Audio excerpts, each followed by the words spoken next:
చెప్తానో చెప్పండి. బాలుడు నడవవలసిన త్రోవను వివేకి నేర్వను, వివేకి నేర్వము.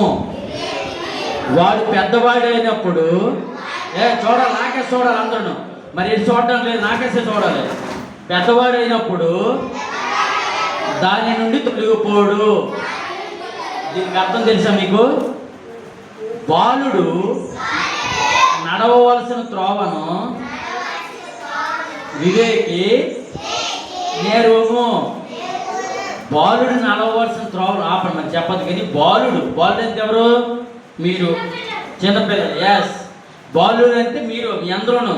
ఓకే ఓకే అమ్మా.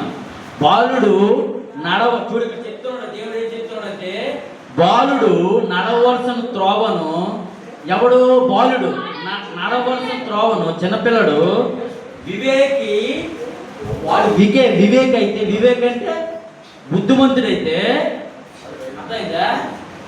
నేర్వము, బుద్ధిమంతుడైతే నేర్స్తాడు. అది అర్థమైతే తిరిగిపోతాడైతే ఆడు నేర్వలేడు. బాలుడు నడవలసిన త్రోవలో మంచి త్రోవ కదా అది, వాడు పెద్దవాడైనప్పుడు దాని నుండి తొలగిపోడు. చిన్నప్పటి నుంచి మంచిగా నేర్చుకోండి అనుకో, మంచి బుద్ధి నేర్చుకోండి అనుకో. బాలుడుగా ఉన్నప్పుడే నేర్చుకోవాలి.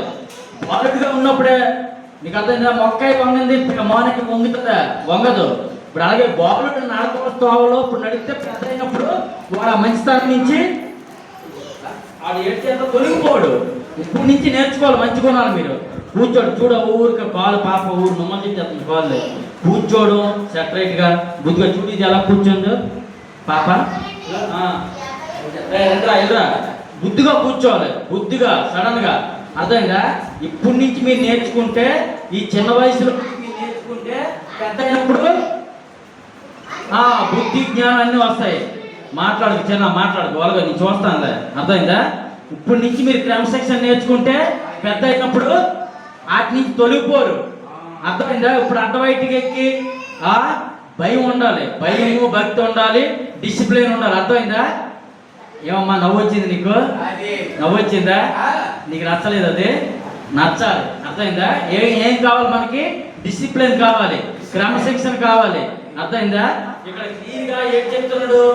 బాలుడు నడవలసిన త్రోవను వివేకి నేర్వము. వివేక్ అయితే ఏం చేస్తున్నాడు? నేర్పిస్తాడు.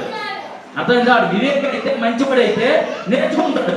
ఆడి వదలపోతే అయితే, తిరిగిపోతే అయితే వాడు నేర్చుకోడు. వాడు నేర్చుకుంటే ఏంటవుతుంది? వాడు పెద్దవాడైనప్పుడు దాని నుండి తొలగిపోడు. ఆ మంచి బుద్ధిలో వస్తాయి. దేవుడి స్తోత్రం. అయితే ఏం చేయాలి మనం? వివేక్ ఉందామా?